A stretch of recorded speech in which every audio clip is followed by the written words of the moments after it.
Welcome back to another edition of our Change of Plans series. The past few videos, we have been looking through the scriptures to find instances where we see God's plan continuing to play out in spite of the mess that seems to lie in front of it. As we have spent our time up to this point primarily in the Old Testament, we wanted to look at one more person before moving forward into the New Testament and into the oncoming weeks. This week we wanted to take a look at the man who is described as a man after God's own heart, David. We have read and we learn a lot about David and often go to several parts of his life to get examples of how we should live, and even sometimes, as we will discuss today, how we shouldn't live. As we go through parts of David's story today, we want to look at the plan that God laid out.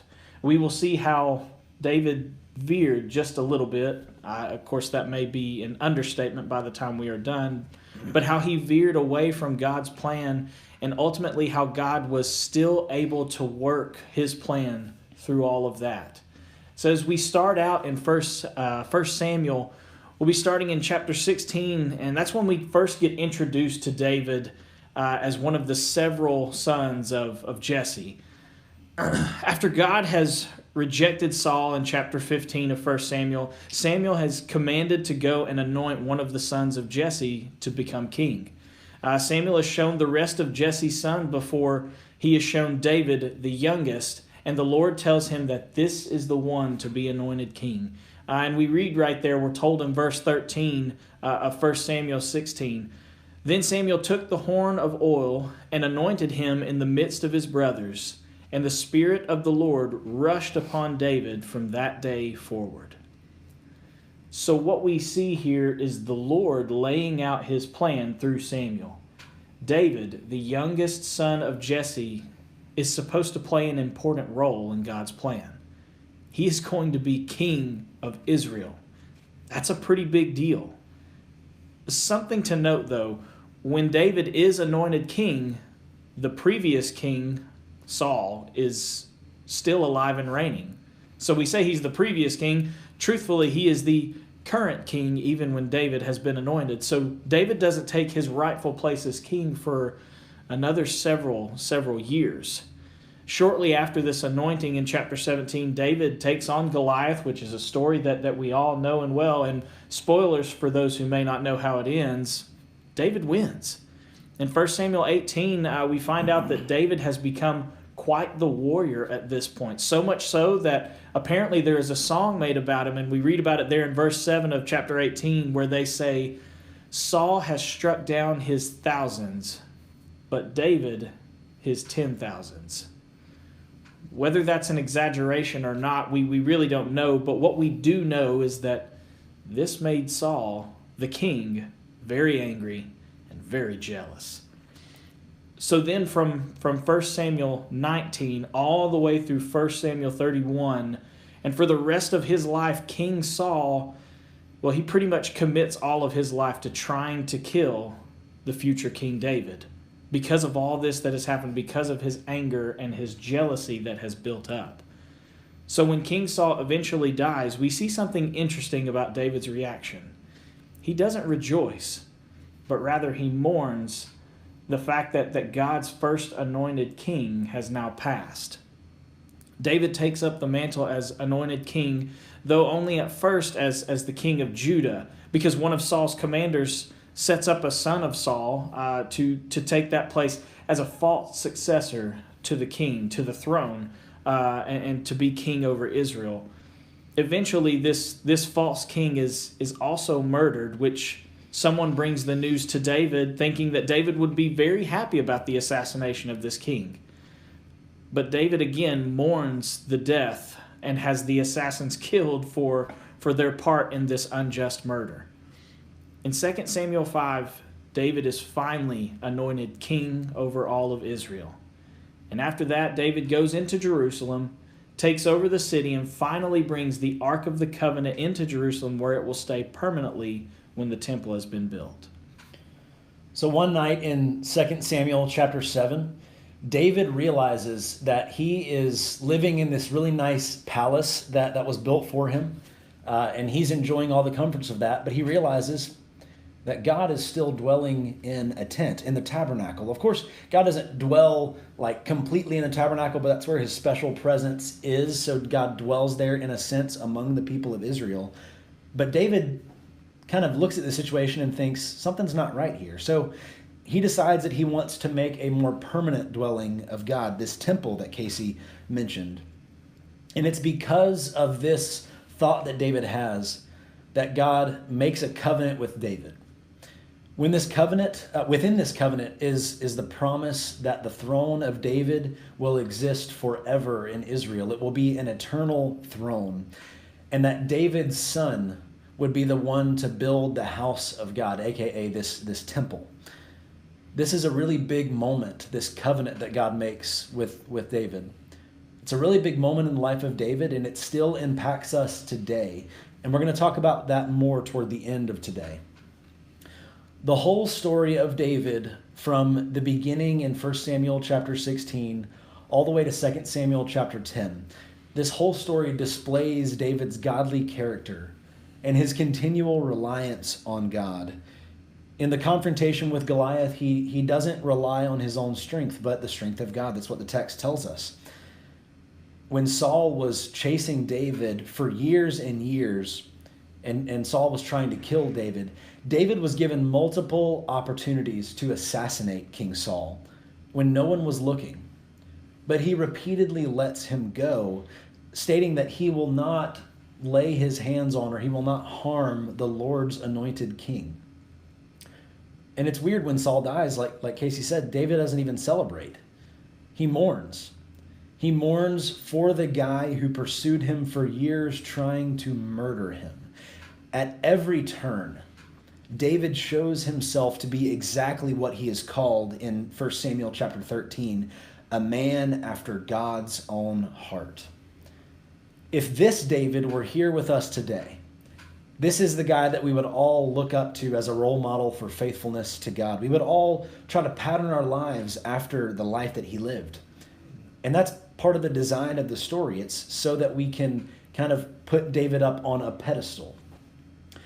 Up until this point, David seems like he's going to be the man who's going to be the most instrumental in fulfilling God's plan.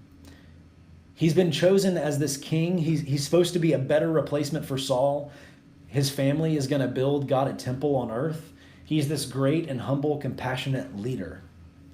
And all of this makes sense because when Jacob, back at the beginning, the very end of Genesis, when Jacob is on his deathbed and he blesses all of his sons, in Genesis chapter 49, verse 10, it said that Judah's descendants would be rulers and leaders, and that the ruler's scepter would not depart from the tribe of Judah.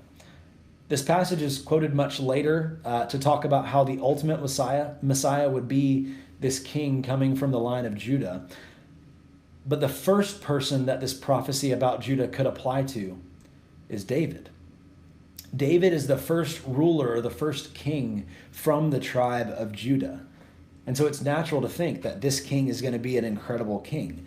So David's set up to be this great king from the tribe of Judah, and he rules Israel very well with justice and mercy and righteousness. He brings peace, and largely it's good news for all the people.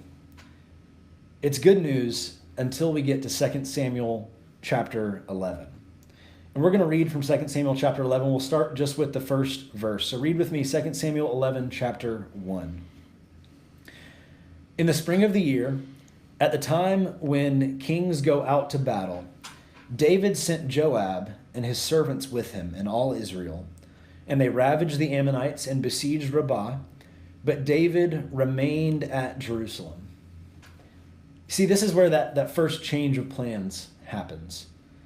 For years, David has proved himself to be a godly man and a righteous king, but just within this first sentence, this is setting the story up for us to understand something's off. Something's not right here. The time of the year when kings went out to battle, David instead sent his people and stayed in Jerusalem. So what we find out is that David, simply put, is not where he's supposed to be. Not where he's supposed to be, where all the other kings are. So let's keep reading. We'll pick it up in verse 2. And it happened late one afternoon, when David arose from his couch and was walking on the roof of the king's house, that he saw from the roof a woman bathing. The woman was very beautiful, and David sent and inquired about the woman. And one said, "Is not this Bathsheba, the daughter of Eliam, the wife of Uriah the Hittite?" So David sent messengers and took her, and she came to him, and he lay with her. Now she had been purifying herself from her uncleanness. Then she returned to her house, and the woman conceived, and she sent and told David, "I am pregnant." The author puts this scene very plainly. David, when he was supposed to be somewhere else, he sees a woman bathing from his roof, and he sent for her. She came to him, they slept together, and as it turns out, she became pregnant from this encounter. Now, we were talking this whole story through, and we both came to the realization about how the passage of time must happen in this account. For Bathsheba to realize that she was pregnant, it would likely have to be at least a month after the fact, but before she was able to see that. So David had plenty of time to process the sin that he had committed. And at this point, there's no commentary on what happened. It's just facts. This is often what happens sometimes in Scripture. The Bible sometimes just simply describes what happens. But based on our own intuition, again, we should be able to realize that, again, at this point, something is very wrong. And if we don't yet realize that something is wrong, we only need to keep reading in the Scripture and see what it describes for us next. Because as we continue in verse 6, we read, "So David sent word to Joab, 'Send me Uriah the Hittite.' Joab sent Uriah to David. When Uriah came to him, David asked how Joab was doing, and how the people were doing, and how the war was going. Then David said to Uriah, 'Go down to your house and wash your feet.' And Uriah went out of the king's house, and there followed him a present from the king. But Uriah slept at the door of the king's house with all the servants of his lord, and did not go down to his house. When they told David, Uriah did not go down to his house. David said to Uriah, 'Have you not come from a journey? Why did you not go down to your house?' Uriah said to David, 'The ark and Israel and Judah dwell in booths, and my lord Joab and the servants of my lord are camping in the open field. Shall I then go to my house to eat and to drink and to lie with my wife? As you live and as your soul lives, I will not do this thing.' Then David said to Uriah, 'Remain here today also, and tomorrow I will send you back.' So Uriah remained in Jerusalem that day and the next, and David invited him, and he ate in his presence and drank, so that he made him drunk. And in the evening he went out to lie on his couch with the servants of his lord, but he did not go down to his house." What we have here in David's actions is an implicit admission of guilt. Because what does he try to do? David has devised a plan to cover up his wickedness. His plan is to bring Bathsheba's husband back home from the spring battle, again, where David should have been, under the guise of asking Uriah to bring him a report of how the war is going. While Uriah is home, he'll go to his house, spend a day or two with his wife before going back into battle. They'll lie together as man and wife, and it will appear that she became pregnant from this special circumstance, and Uriah will be none the wiser. Except that's not what happens. It turns out Uriah is a man of integrity, and he doesn't see this as the right thing to do. Sleeping comfortably in his house with his wife while his captain, while his brothers in arms are all back fighting in the war. He felt that was wrong. After a failed first attempt, David actually gets Uriah drunk the second time to make him a little more open to suggestion and persuasion. But it still doesn't work. He still doesn't go home. He still doesn't lie with his wife. And so David makes an admission of guilt, just like Adam and Eve did in the garden.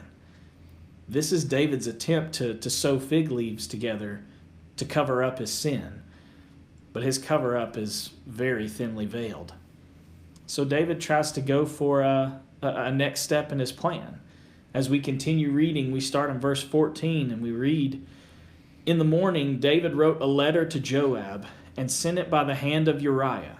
In the letter he wrote, 'Set Uriah in the forefront of the hardest fighting, and then draw back from him, that he may be struck down and die.'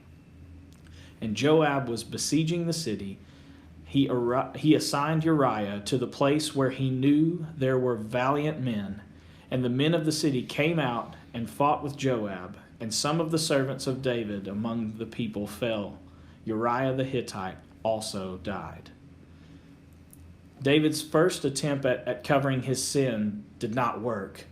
So in his plan B, in his next step, he arranged for Uriah to be killed in battle, which has layers of terrible all the way through it when you look at it, because David writes his plan in a letter to be sent to the commander Joab. Now, how is that letter supposed to get there?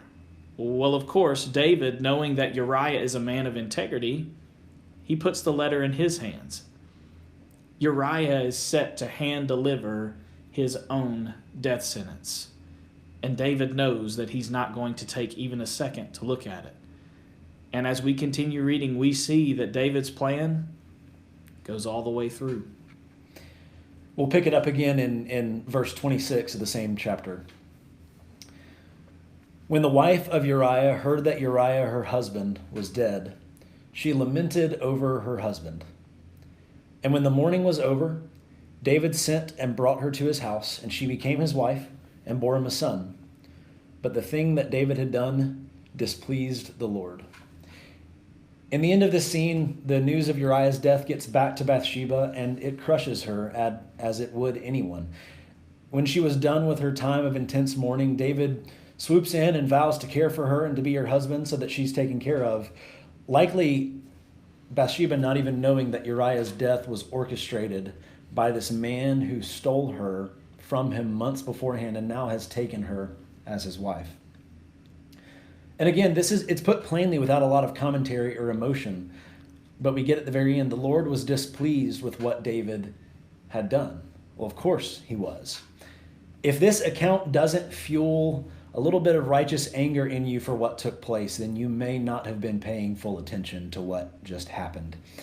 In short, David, the man who appeared to be the one who might begin to turn everything around for the world, he has a fall.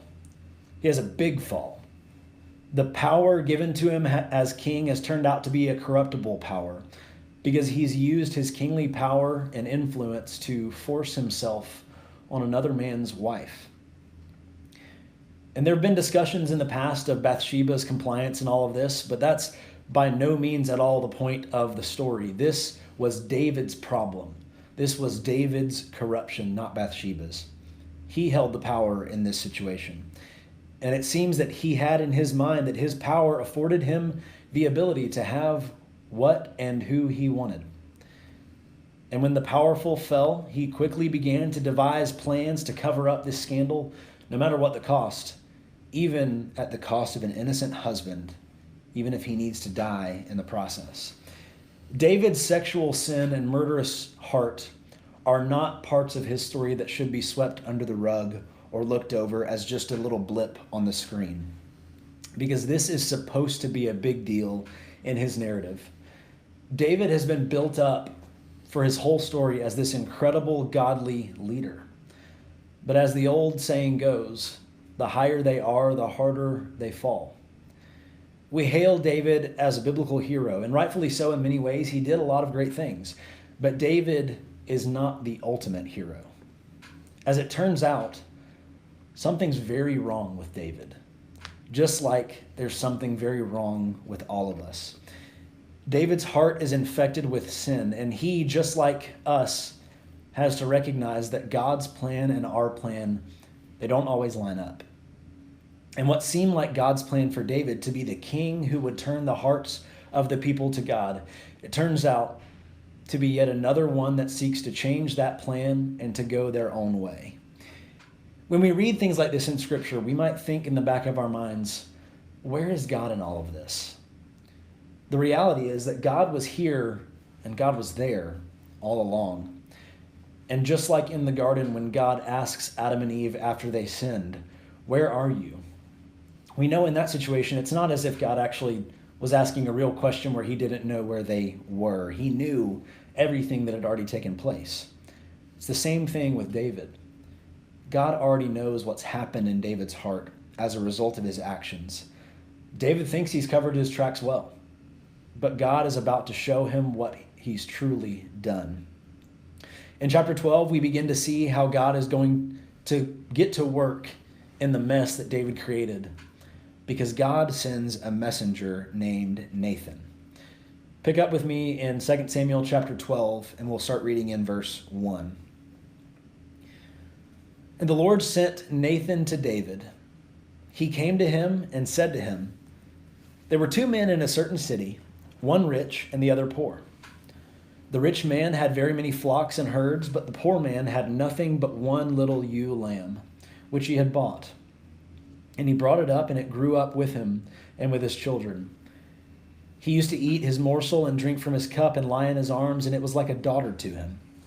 Now there came a traveler to the rich man, and he was unwilling to take one of his own flock or herd to prepare for the guest who had come to him. But he took the poor man's lamb and prepared it for the man who had come to him. Then David's anger was greatly kindled against the man, and he said to Nathan, 'As the Lord lives, the man who has done this deserves to die, and he shall restore the lamb fourfold because he did this thing and because he had no pity.'" This prophet comes to David. He tells him this parable about a stolen lamb, and David reacts exactly how he's supposed to Nathan's story. He says at the end, "The man who has done this deserves to die." This is like the old David coming back for a second. This David that we knew before what happened in the last chapter. You see, David had a long history of ruling with justice and righteousness and godliness.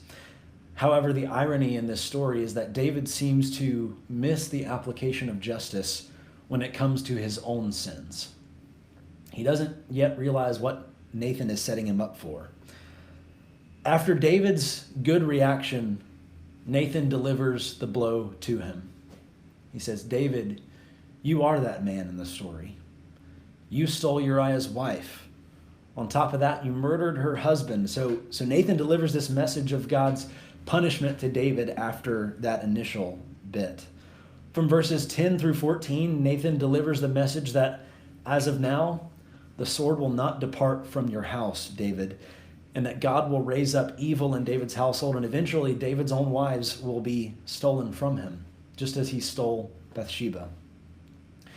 In verses 13 and 14, David finally outright admits his guilt, and he says to Nathan, "I have sinned against the Lord."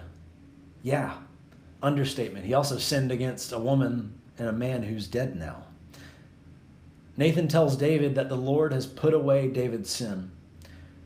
However, the child that would be born from this would not survive long after birth.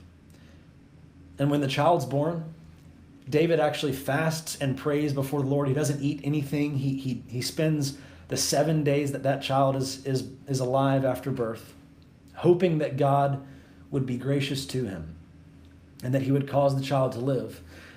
But the child does end up passing away 7 days after birth. And in verses 20 through 23 of this chapter, David gets up, he washes himself off, and he doesn't reject God. Instead, he goes into the tabernacle and he worships the Lord. When the people ask him, "Why are you no longer fasting?" he says in verse 23, "Why should I fast? Can I bring this child back again? No, I shall go to him, but he will not return to me." There's a little bit of a glimmer of hope at the end of this, because even through all of this, David still has faith in God to the point where he still expects to see his son one day. Yeah, David's story doesn't end there, but it certainly changes there. He goes on to reign as king for several more years, and what Nathan speaks over David's life comes to pass. The rest of David's life is marked by difficulty when terrible things happen within his own household, and certain sons of his go their own way.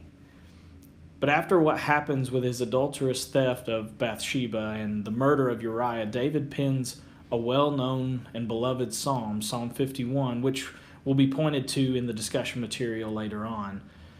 What we know from that psalm is that David was fully aware of the atrocity that he had committed.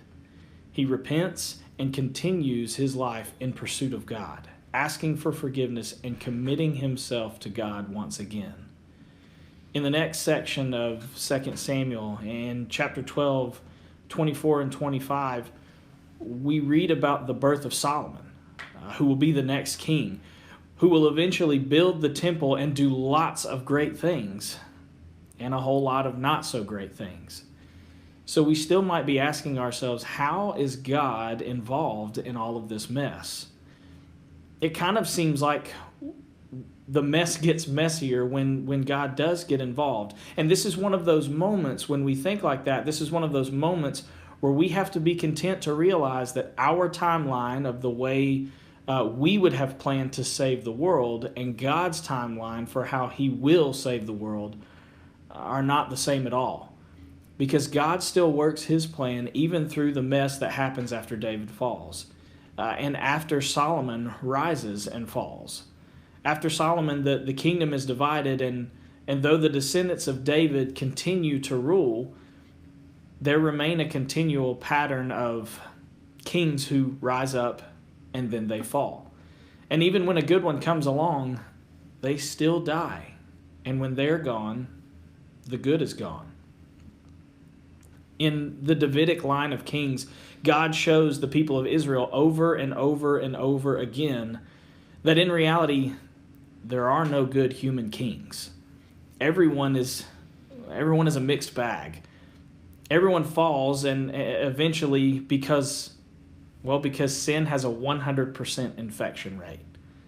And even if a mostly good king rises, that king will die, and again, all that good from that king is gone. But the covenant that God made between himself and David from 2 Samuel chapter 7 still remains. God promised David, your throne would be an eternal throne. It would continue forever. And that prophecy about Judah that we referenced earlier in Genesis 49, it still remains, that the tribe of Judah would possess the scepter of leadership. God's plan in the life of David is that David, as the first king of Judah's line, would initiate the line of kings that would eventually bring about the forever king. David may have experienced a change of plans moment in having a major lapse in judgment. If we haven't made that clear yet, this was a major lapse in judgment. But God continues to set up this framework for the king who would be coming in the future. This is the bigger way that God's still at work in David's mess and how he continues in his plan to redeem humanity. Eventually, through a descendant of David, a king. This coming king in the line of David is spoken about through the rest of the Old Covenant among the prophets. But one of the more direct prophecies comes from the prophet Micah in chapter 5. Micah says this in Micah chapter 5, verses 2 through a little bit of the first part of verse 5. He says, "But you, O Bethlehem Ephrathah, who are too little to be among the clans of Judah, from you shall come forth from me one who is to be ruler in Israel, whose coming forth is from old, from ancient days. Therefore he shall give them up until the time when she who is in labor has given birth. Then the rest of his brothers shall return to the people of Israel, and he shall stand and shepherd his flock in the strength of the Lord, in the majesty of the name of the Lord his God. And they shall dwell secure, for now he shall be great to the ends of the earth, and he shall be their peace." God is involved in the mess of David's life because the coming king that's prophesied will be just as David was. He'll be a shepherd. He'll be one that trusts in God, and he'll be one that brings peace to the whole earth. But the coming king would be the ultimate king who would sit on the throne of David forever. And this king would have no fall, no failure, and no death, at least not death permanently. And we're going to talk more about this ultimate king next week when we move our Change of Plan series into the New Testament. And we're going to see God's unfolding plan come to its peak in a defenseless baby born in Bethlehem. Until then, we look forward to seeing a lot of you this coming Sunday at one of our 2 worship services and ongoing as we continue to meet together in different ways. We love you all, and we hope you have a great week.